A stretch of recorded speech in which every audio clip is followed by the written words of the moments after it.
We've discovered that practicing breathing can really help improve your awareness and your control of your pelvic floor muscles. It's because breathing is something we can feel and kind of see and tune into, and we're really familiar with it. We do it all day. And then pelvic floor is something we're not as tuned in with. But if we get unawareness of the thing we know about already, it's amazing how the brain can then tune in better to something more hidden away. So I've got here, it's called a Hoberman Sphere. It's a children's toy designed by an engineer, and it moves very similarly to the way that our lungs do, our belly does, and our pelvic floor does. And I'm going to show you how to work down through your body, tuning into the movement that we have and noticing how our muscles work, and using that as a way to become more conscious of the contracting and releasing of the pelvic floor, especially the releasing. So pop a hand on your chest and allow yourself to breathe in and out completely naturally. Now, until a few minutes ago, you had been doing this all day without giving it a thought. And it's going to feel a little bit weird because we've now drawn our attention to something that's normally wallpaper. But as you feel your hand on your chest, what you'll notice happening is a raise and lift of the rib cage and then a fall. And if you could see inside your ribs, this is what you would see. Your lungs gently moving in and out.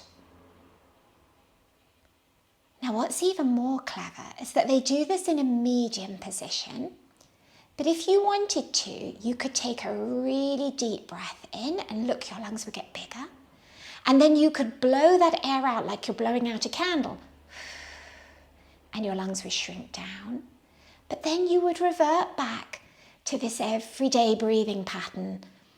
Not out here, but not in tight, just the right place for you.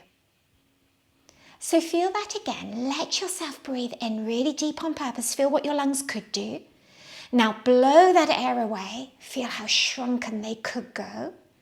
But then let it revert to its normal breathing pattern. And so we have this amazing system that works in automatic pilot all day, every day without giving it a thought.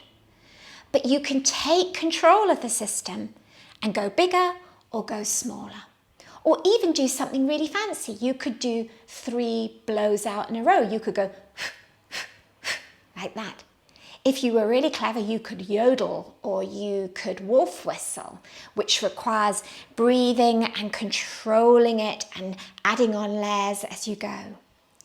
If you were going to go underwater, you would take a deep breath and then you would go down and you would release that air very slowly.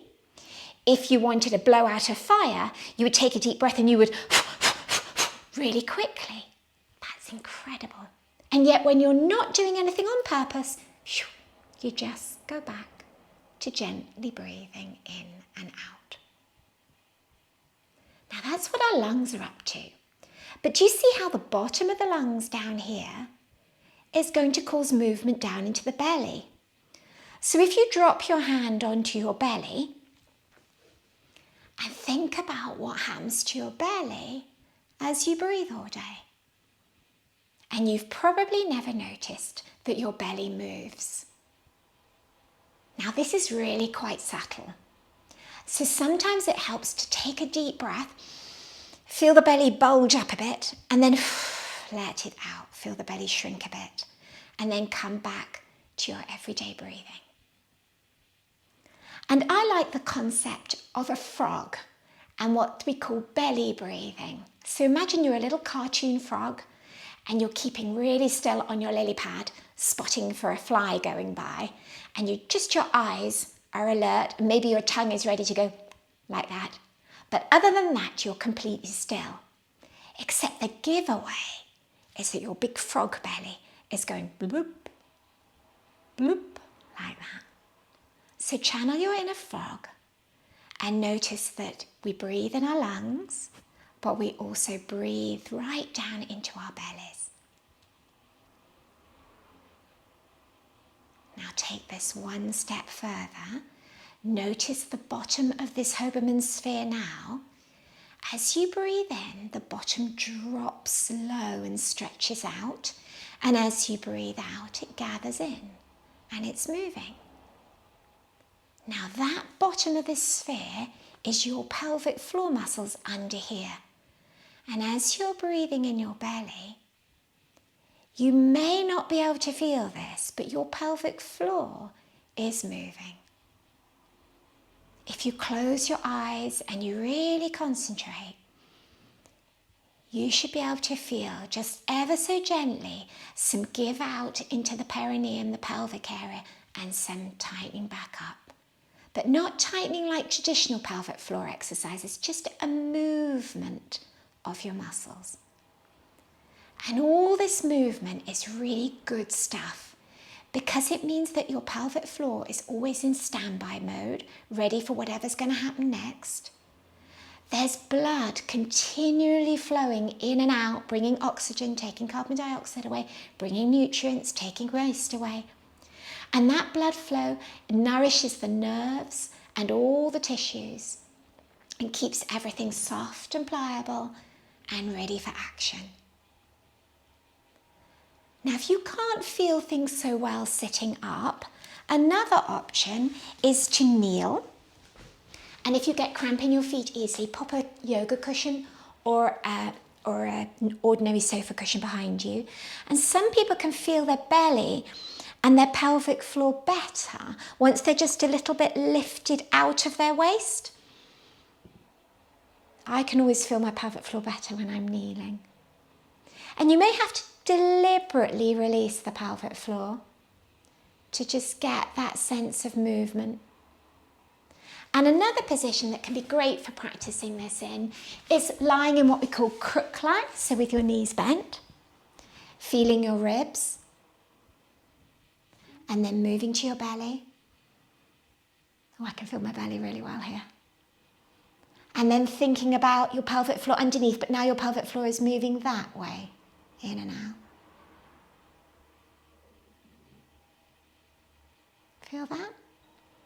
And some people find that if they put their feet up on the wall, that just tips everything a little bit towards them and makes things clearer too. So take a moment to feel that for yourself. And through the day today, stop occasionally and just breathe. And allow yourself to notice your natural rhythm a little bit more clearly.